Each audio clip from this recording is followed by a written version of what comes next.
Today is October the 1st, and I have the pleasure to be here in Santiago de Chile with Dr. Otto Laske. It's a real pleasure to receive you in Santiago. Thank you for being here. Same here, Paul. Thank you. Thank you for all your teachings and all the lessons we are receiving from you.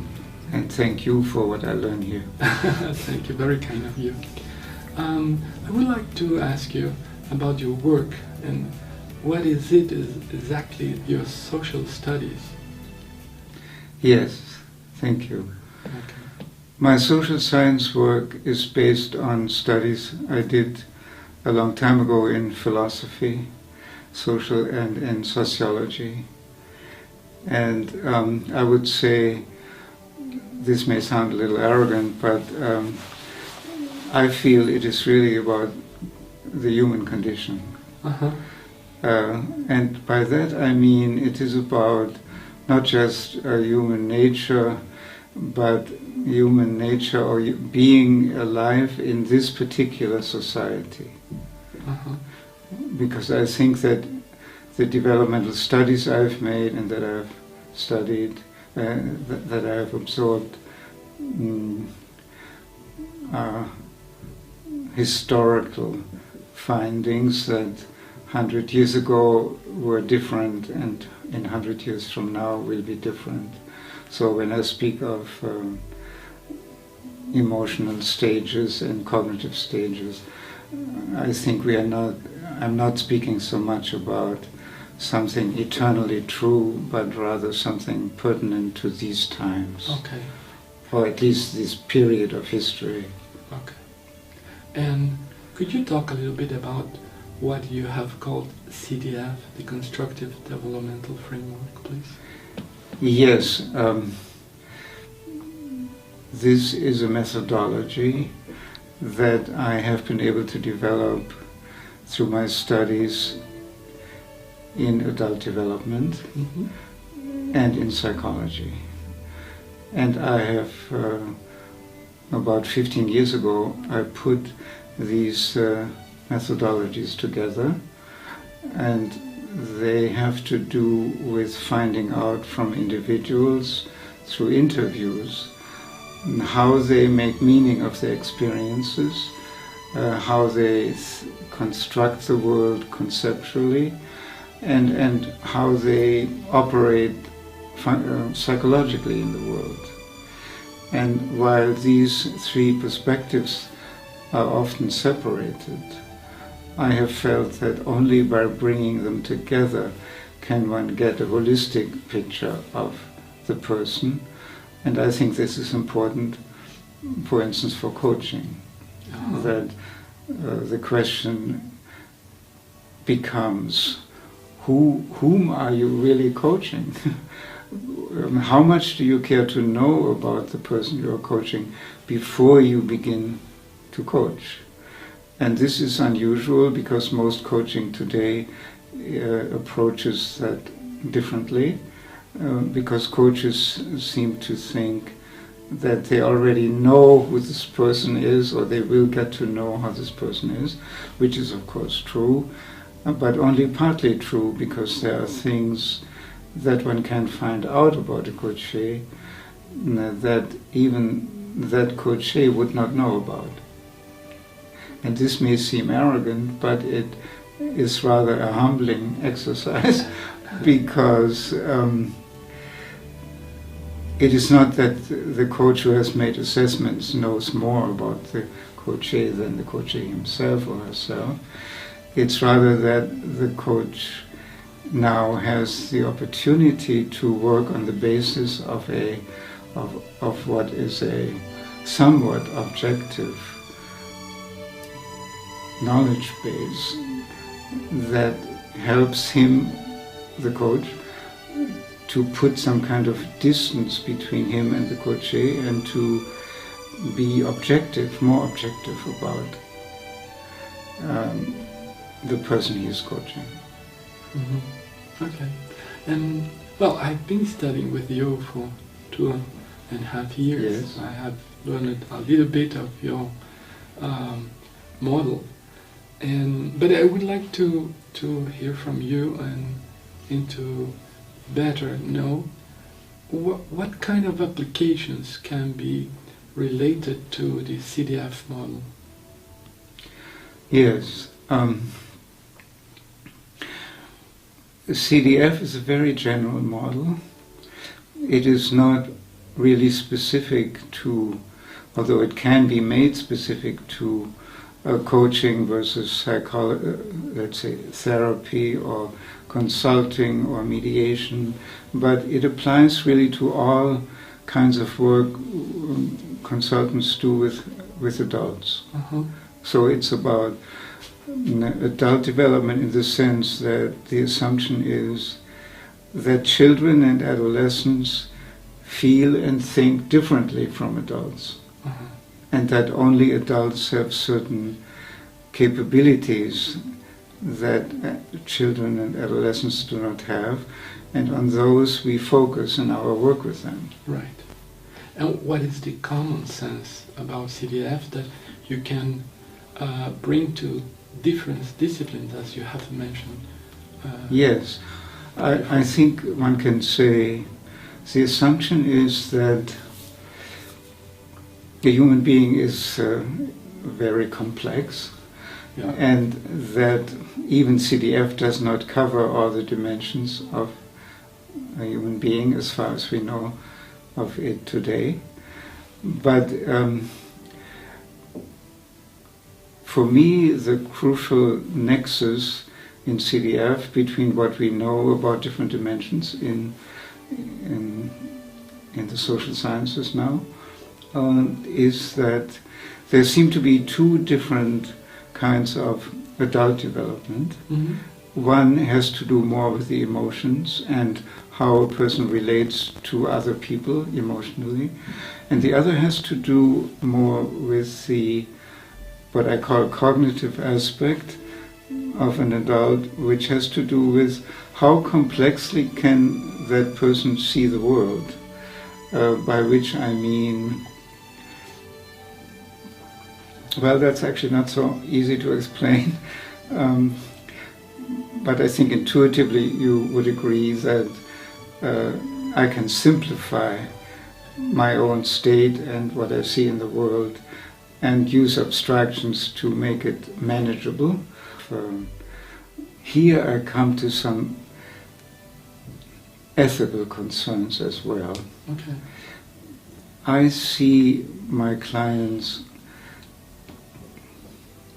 well, early on in my life I had the privilege to study at the Frankfurt School with Adorno, Horkheimer and Habermas, and those people took a very critical view of society. Mm. And it was on account of their dialectical thinking that they did so, because dialectical thinking enables you not only to be critical, but to delve into the complexity of a society and the way people live, but also to be focused on what is, one might say, absent in that society. So by absent I mean that there are things a person in our time may have great difficulty achieving or developing into, that society is a very harsh, or can be a very harsh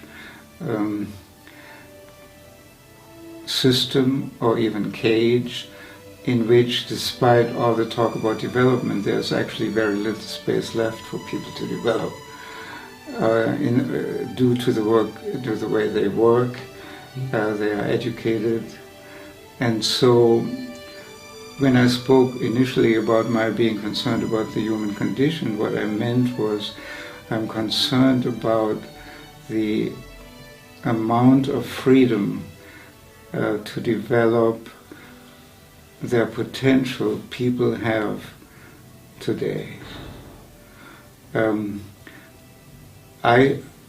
this will show my particular view, or maybe prejudice, that I think we are living in a very, and not in all countries, but in most countries and in different ways, we live in a very administered world, which is dominated by logical thinking, that is essentially classification, that you belong into this box and not in that one, and that you have to do certain things and not others, and that you can buy certain things but not others.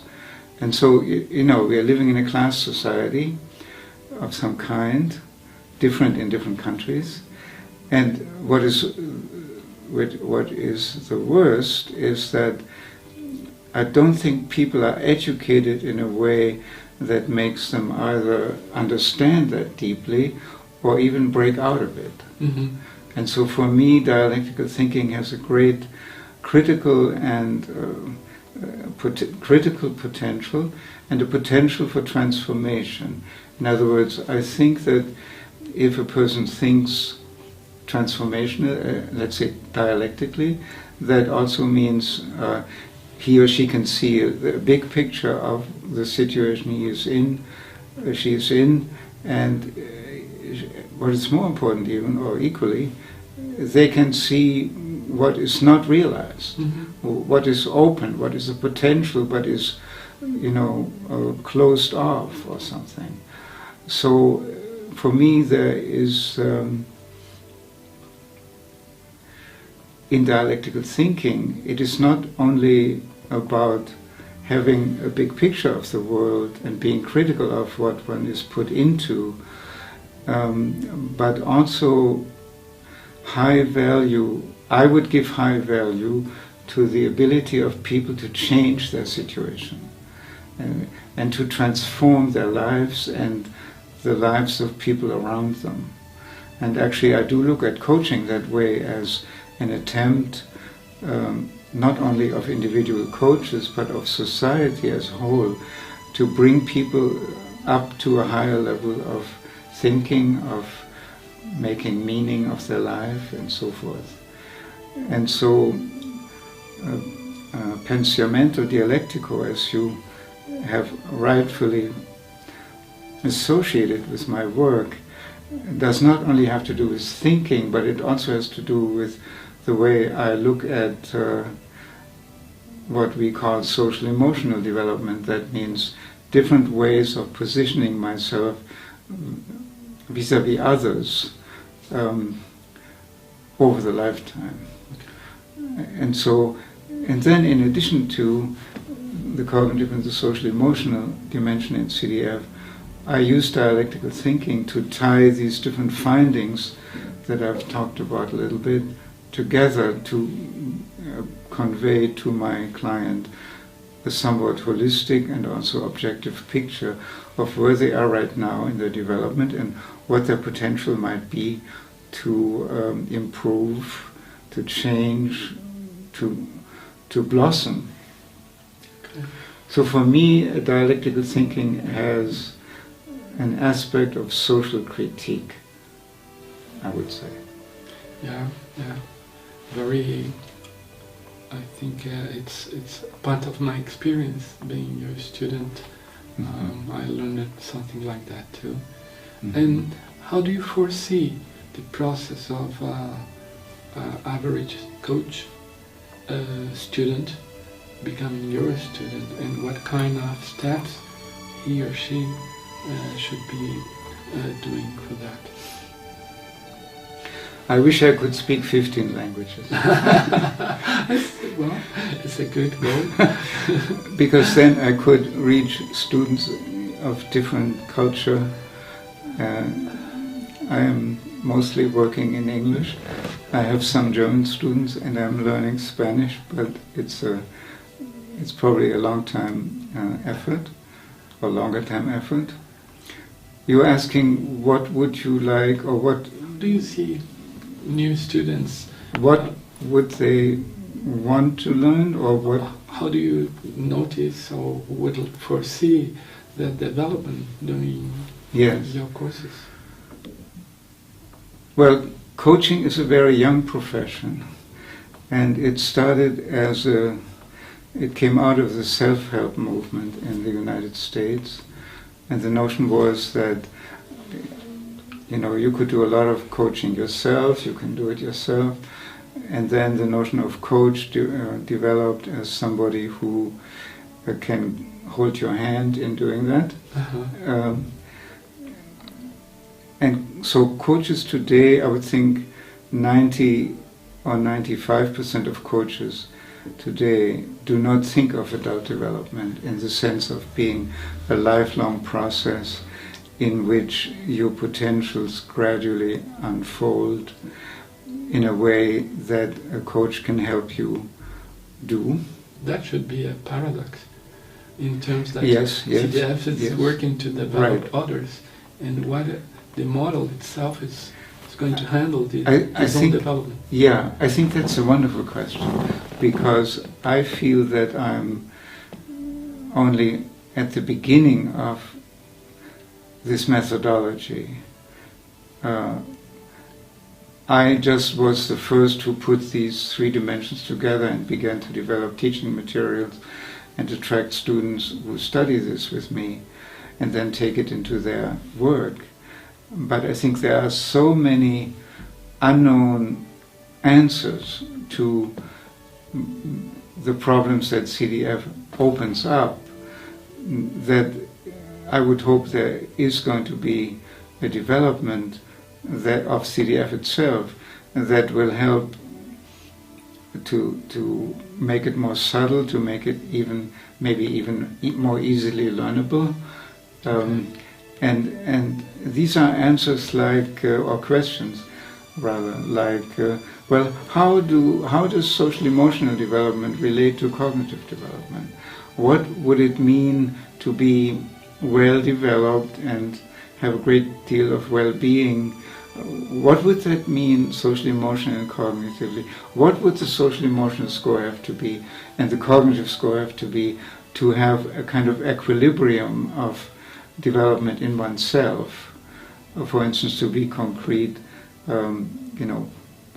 what cognitive profile does one need to have to be at Keegan stage 4? We don't really know. And so we need empirical studies that would try to find out. So that would be one development of CDF. But then I would also, in the broader picture, so there are many, many, many research problems like that that have to do with the relationship of cognitive to social emotional, of social emotional to psychological.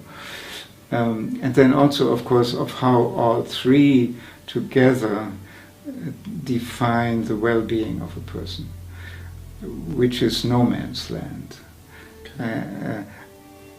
But then I would also hope that CDF can be used as an instrument of social critique, that it can lead to developing educational policies,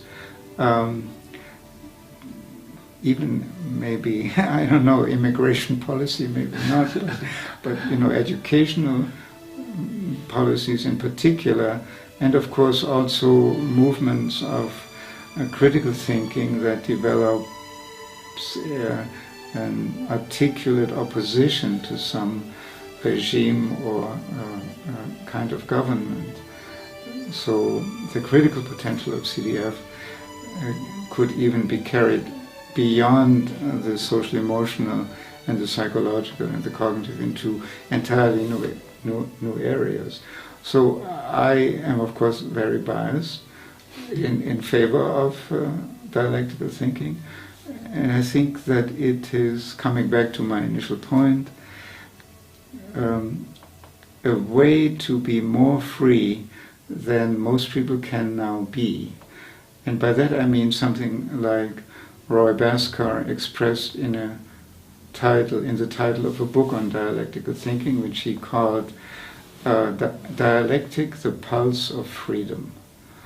And by freedom he meant developing resources in yourself and others by being critical of your surroundings and of yourself, and bringing into view potentials that are presently hidden, possibilities that could be realized given the technology we have, but maybe the political system does not at this time permit us to make a use of technologies that would be much more empowering to individuals than it is now. Because we are always told, the computer would help us to make our life easier, but actually we have become slaves of email. We have, it's just the opposite, you would think. There's nothing that has become easier. That's true. So a use is made of technology that is, I think, in some sense fatal, really not optimal, and that could change. I hope so. Yes. And I would like to thank you for being here again. I'm very grateful about your teachings. And it has been a pleasure receiving you and seeing your lessons, your teachings to our students. Thank you. Thank you, Paul. Thank you. You have wonderful insights, and not only into CDF, but also into what I do. Thank you. I want to thank you for that. It's a privilege. Thank you. Thank you very much.